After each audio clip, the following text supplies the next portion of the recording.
I think the Ukrainians would not accept such a thing. The question is, can Zelensky with the Europeans reject that in the face of pressure from Trump and Witkoff to, oh, let's just do a deal? In American football, one of the key tactics is to have your big guys form a wall around the little guy with the football to stop him getting whacked by the other team. And so to Washington, where the European tough guys, Starmer, Merz, Macron, Maloney, Rutte, von der Leyen, are heading, along with the 6'2" president of Finland, Alexander Stubb. Their aim seems to be protect Volodymyr Zelensky from getting hit once again by Trump. But are they big enough for the job? Will they actually be in the room? What is going to happen today? It's such an important day in geopolitics, in the future of the European continent, and really the test of whether might can trump right or not in this modern world. Stephen Erlanger is the New York Times chief diplomatic correspondent in Europe. We often speak to him about matters diplomatic. Stephen, good morning to you. Good morning. What is the point of today, do you think? Well, I think it's an intervention. I think the Europeans have come to get Trump off his drunk Alaskan affair with Vladimir Putin. I think the Europeans have seen Putin calling for a total peace as an excuse to continue the war. They want, and they have said, and they had agreement from Trump, that a ceasefire should come first before negotiations on land. Trump has reversed himself. This terrifies people because as the fighting goes on, the talks could go on forever. So that is one thing. I think it's an intervention by the Europeans with Zelensky, partly to protect Zelensky from being beaten up, to be sure, but also to reinforce to Trump that ceasefire should come first. Secondly, in a way, you have loose talk of American security guarantees along with Europe for Ukraine as a way, I think, to convince Zelensky to give up territory that hasn't even been occupied by the Russians to get this peace settlement. That's Putin's demand, and Witkoff seems to be going along with it. So I think that's the trade-off. They're going to try to push on Zelensky and the Europeans that, well, if you just give up the rest of the Donbass, which is huge, by the way, we will be there for you and we can have the rest of Ukraine guaranteed. Now, I think Zelensky would be the end of him politically. I think the Ukrainians would not accept such a thing.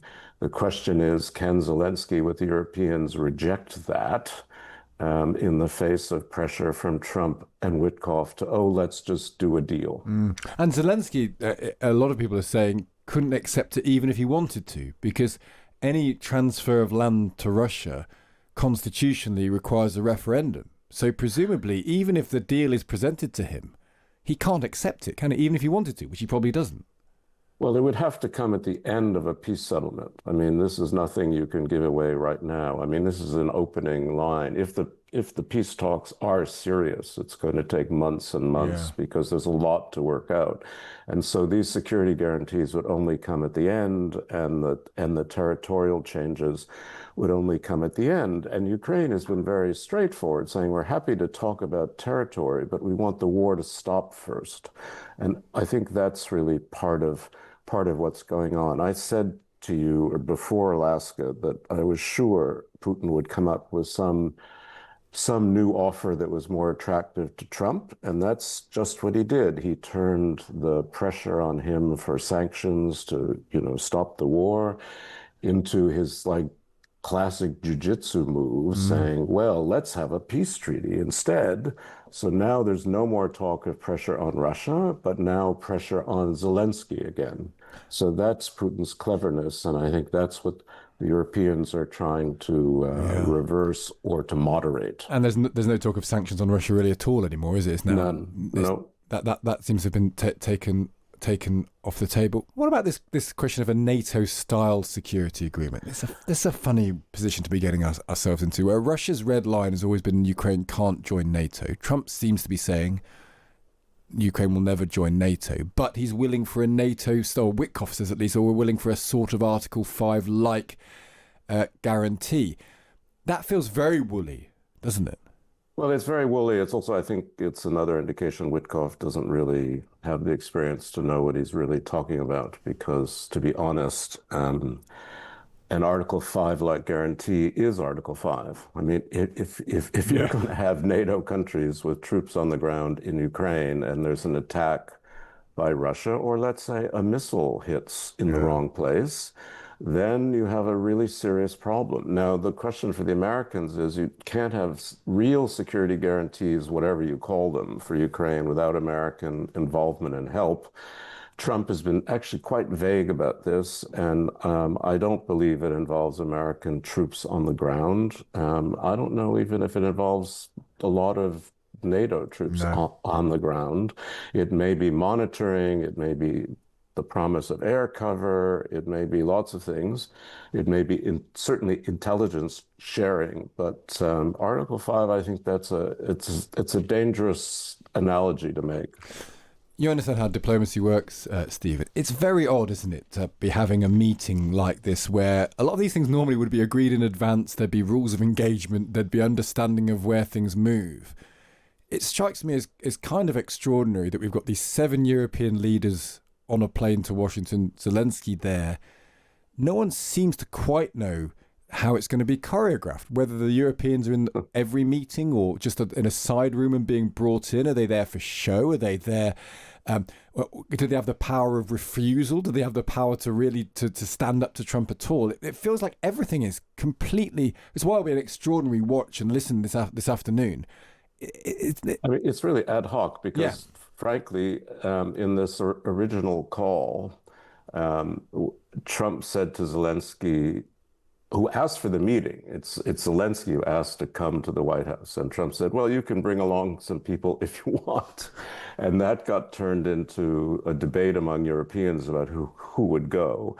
And naturally, given the egos involved, they couldn't decide on who would go. So everybody's going. And so it's in a way, it's a little pathetic, I think. I mean, to me, I think they should have had 2 or 3 people representing Europe.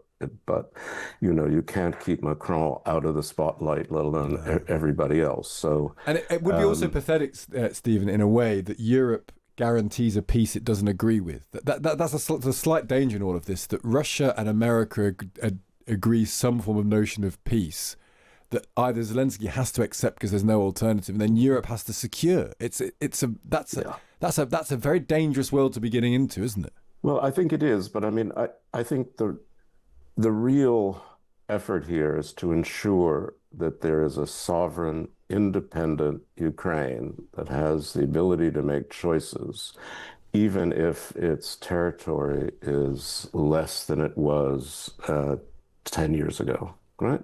I mean, because Russia is not leaving the territory it's occupied. Now, this whole idea of giving them land they haven't occupied, I think, is a non-starter, but will be a big issue. But the idea that Ukraine would be shrunken, not permanent, not de jure, they would never admit that the land was gone over to Russia forever. But I mean, the idea of a real Ukraine with choices that's protected, that's what Starmer and the Coalition of the Willing have really been talking about. And that's not an irrational aim. No, but equally, if one of the conditions of this that they're never allowed to join NATO, they don't have a choice, do they? Because they're not allowed to choose to join NATO. Well, right now, they're not joining NATO anyway. I mean, personally, I think in 2008, it was a mistake to offer Georgia and Ukraine NATO membership without a plan. I think this was pushing into the Soviet world much too far. That's personal. But we are where we are. I think NATO cannot give up the principle of an open door, but it also operates by consensus. And right now, you're not going to get all 32 NATO members to agree to Ukrainian membership. So I think it will be held out. I don't think NATO would give in on that principle, but I don't think Ukraine and Georgia are joining anytime soon. But the problem with these slightly woolly guarantees, we saw that with the Budapest Accords, didn't we? Where ultimately Yes. Ukraine was promised, give up your nuclear weapons, we will secure your borders. We will make sure that you remain a sovereign state without intervention and interference. And Russia signed that Budapest agreement, 1994, absolutely, and so did the UK and the US, and nobody did anything about it. And that's possibly where we're heading here, isn't it? Wishy-washy, woolly words. Russia gets rewarded for an act of aggression. It gets to keep a large chunk of whatever it took. And the threat of Russia on the borders of Europe remains looming at the end of all of this. That's Well, where this is heading. it's heading, but I do think people have learned the lesson of the Budapest Memorandum. And so when they talk about security guarantees, guarantee is a tough word, but I Yeah. think there has to be stuff on the ground. It has to be realistic, particularly if they're going to expect Ukraine, let alone Zelensky himself as a politician, to accept a smaller Ukraine for the foreseeable future.